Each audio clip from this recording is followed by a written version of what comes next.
Hey everybody, my name is Ed. Okay, so we're gonna do another comic book haul. Okay, so well, let's just jump into it. Okay, all right. So for newer comics, I've got Echolands #2, a really fun comic from Brian Williams the third. I'm sorry, G.H. Williams the third, and interesting layout, kind of a fantasy story where they mash up a few different genres or whatever. Story wise,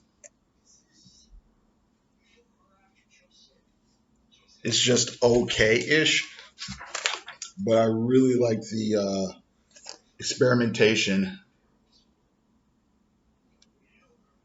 that he's doing with the artwork here. Okay, so, all right. Inferno 2 is going to be Hickman's last arc on the X-Men.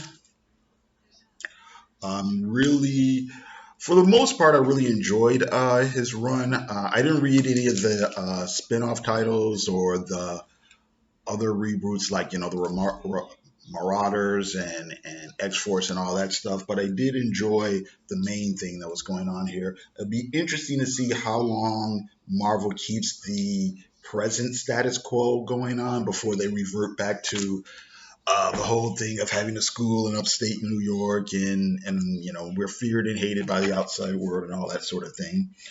Got this Magic Order 2, written by Mark Millar, and this time the artist by Stuart Immonen,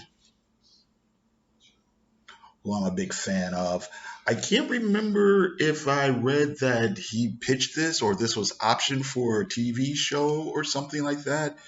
The first issue, or the first arc, I should say, kind of felt that way, but that's how most of Mark Millar's stories these days feel. They don't feel like comic book stories. They feel like movie and TV pitches. I just want to take a glimpse at some of the art here. What is that? That's an ad. Here's something. Here's something that actually is a TV show. So you deal with that. This art's not bad. Well, I should say it's not bad. I bought it specifically. Well, not specifically, but I know I'm going to get something I like when Stuart Immonen is involved. All right, awesome. So not bad, not bad. Okay, couple of back issues. This is the Green Lantern, Green Arrow reprints #4 Baxter paper from the early '80s, early mid '80s, reprinting those early '70s stories. I'm not 100% certain. Yeah, representing the award-winning. What's this say? The award-winning series that set new standards in comics excellence. All right. Now, some of these stories hold up, and some of them don't. But It is really interesting reading these stories where Denny O'Neil and Neal Adams were trying to take on these social issues with these characters, and Green Arrow is the more liberal guy. Green Lantern is the more conservative person. So it was an interesting thing. It was an interesting experiment. I think this one might have the story that has a couple of characters that are vague reinterpretations of like Henry Kissinger and Richard Nixon. So all right. Inhumans #4, written by Chris Pacheco, and the art is like by Carlos Ladron or Jose Ladron. Not as good as the 12 issue series by Jay Lee and Paul Jenkins. That story was really good at doing the characterizations. The plot was okay. You had a real interesting look at things like monarchy and class issues and cultural appropriation and geopolitics and things like that. So And this one falls a little bit short of that. It's just kind of a weird space romp, and it mainly works still just because of the art. And basically, this has something to do with the Kree coming back. They capture the Inhumans and they make them their super soldier slaves or whatever. And that's basically it. It doesn't hit on too many. It kind of does hit on some deeper themes, but I think not as well as the Paul Jenkins story. Okay, and I also got a good stack of old underground classics from 70s and 80s. So, excuse me, cheers. Here is, okay, so Miami Mice #1. And this is by, okay, Mark Bode, or Bode? I never know how to say his name. Bode or Bode? Bode, I guess. Who was the son of Vaughn Bode, the guy who did Cheech Wizard and Cobot 60. I haven't read any Cobot 60, but Cheech Wizard, Cobot 60, uh, something else he did that's really, really popular right now that that it's my mind is escaping. But anyway, that's Miami Mice.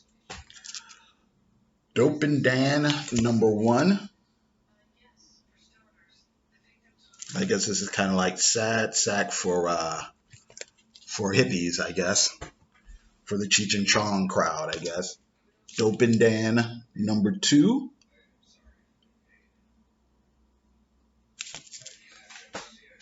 It's also pretty interesting how it's obvious that a lot of the older underground guys, again, these 60s guys, these 70s guys, their inspiration is clearly either old school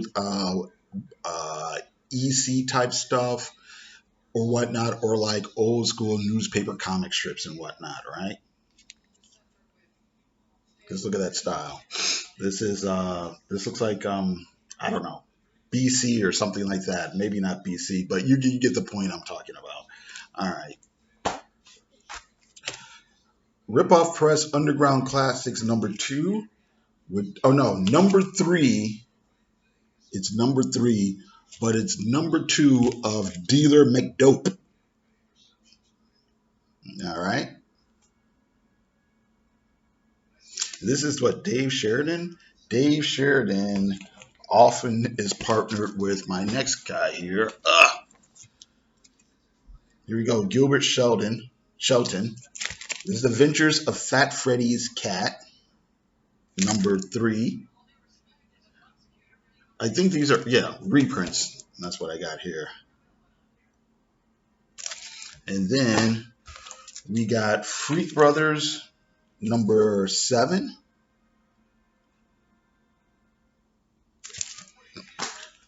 #8.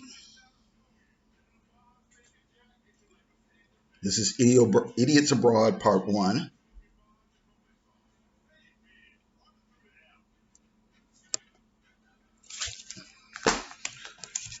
Freak Brothers that's 8. This is #9.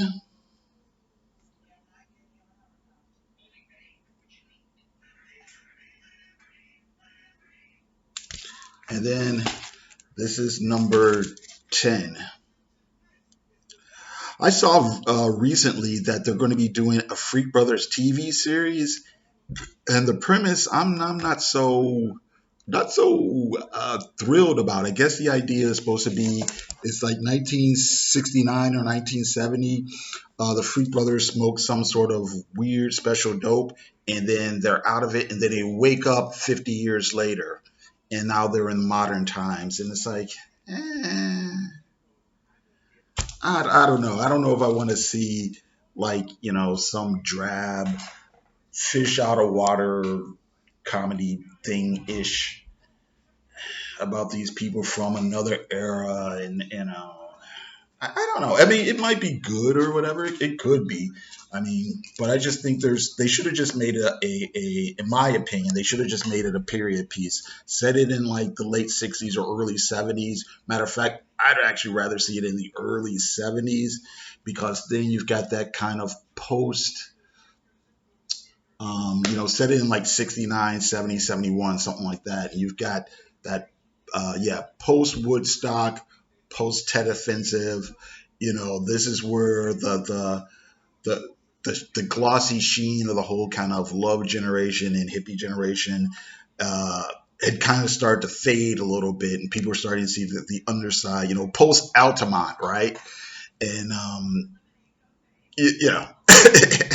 I mean, you get some of that stuff in these actual comics. I mean, as much as they're satire of the broader society, they also satirize and make fun of the kind of hippie counterculture, whatever, as it was happening. So there's actually a lot of stuff you could have taken straight from the comics and made a pretty decent TV series out of, if, like I said, they just made it a period piece. But then again, it hasn't come out yet, so it might be good. I have no idea. So anyway, that's it. Thank you very much for watching. I do appreciate it. You guys have a good day.